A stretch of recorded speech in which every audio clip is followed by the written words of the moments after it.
नमस्कार शेतकरी मित्रांनो, मी एक अगोदर पीक विम्याचा व्हिडिओ अपलोड केला होता. त्याच्यामध्ये बऱ्याच जणांचे असे प्रश्न होते की सर नेमकं लास्टला एक अंडरटेकिंग घेतलं जातं. त्या अंडरटेकिंगमध्ये असं लिहिलेलं आहे की जर समजा तुम्ही ज्या पिकाचा पीक विमा भरताय त्या पिकावर जर तुम्ही पीक कर्ज काढलेला असेल तर तुमचा जो भरलेला फॉर्म आहे तो रद्द करण्याचा अधिकार बँक, राज्य सरकार किंवा केंद्र सरकार यायला असतो. तर आता बघा मित्रांनो, हे सगळ्याला गोंधळून टाकणारा प्रश्न आहे.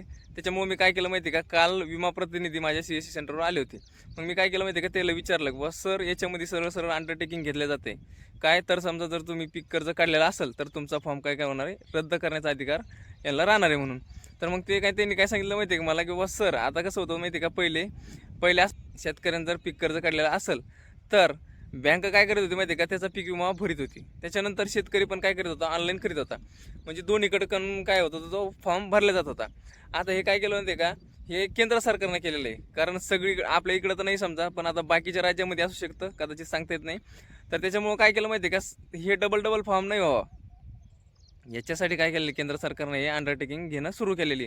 परंतु हे जर समजा बँकेनं फॉर्म भरला तुमचा, तर आता काय माहिती का, डबल फॉर्म भरला जात नाही. आपल्याला माहिती आहे, एक गुंठा पण शिल्लक वगैरे झालं तर प्रॉब्लेम येतो. तसं बँक आणि हे याचं जर थोडंसं वेगळं असली पद्धत तर भरल्या जाऊ शकतो, कदाचित काही राज्यामध्ये असू शकतं.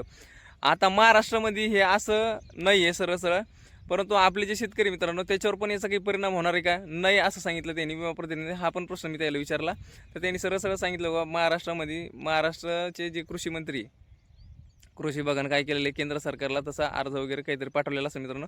ते म्हणे किंवा त्यांनी येत्या 2 ते 3 दिवसामध्ये काय होणार आहे, ही अंडरटेकिंग गायब होऊन जाणार आहे. त्याच्यामुळं आपल्या शेतकऱ्याला याची कसलीही चिंता करायची गरज नाही. ज्याला विमा भरायचा त्यांनी विमा भरू शकता, अंडरटेकिंगकडे लक्ष देऊ नका असं त्या विमा प्रतिनिधीने मला सांगितलं मित्रांनो. त्यामुळं जर तुम्हाला फॉर्म भरायचा असेल तर तुम्ही भरू शकता मित्रांनो. त्याच्यानंतर आता बरेच जण काय माहिती आहे का, त्याच्यामध्ये प्रश्न विचारले होते व्हिडिओ खाली, किंवा सर पहिलाच विमा मंजूर झालेला आहे तो भेटला नाही. तो भेटेन का नाही हे तर मी पण सांगू शकत नाही मित्रांनो, कारण सरकार आहे ते देईन किंवा नाही देईन ती त्याची जिम्मेदारी राहिली. परंतु विमा तुम्हाला जर भरायचा असला तर तुम्ही भरू शकता मित्रांनो, काळजी घेऊन भरा. त्याच्यानंतर दुसरा प्रश्न बरेच जणांनी विचारला होता की त्याच्यामध्ये 7/12 अपलोड करावं की नाही करावं. मित्रांनो, आपण फार्मर ID काढलेली, त्याच्यामध्ये फार्मर ID येते. तुम्ही 7/12 अपलोड नाही केली तरी चालतं, तिथं मेंडेटरी नाही आहे. तिथं पासबुक मेंडेटरी आहे, फक्त पीक पेरासुद्धा मेंडेटरी नाही आहे त्याच्यामध्ये.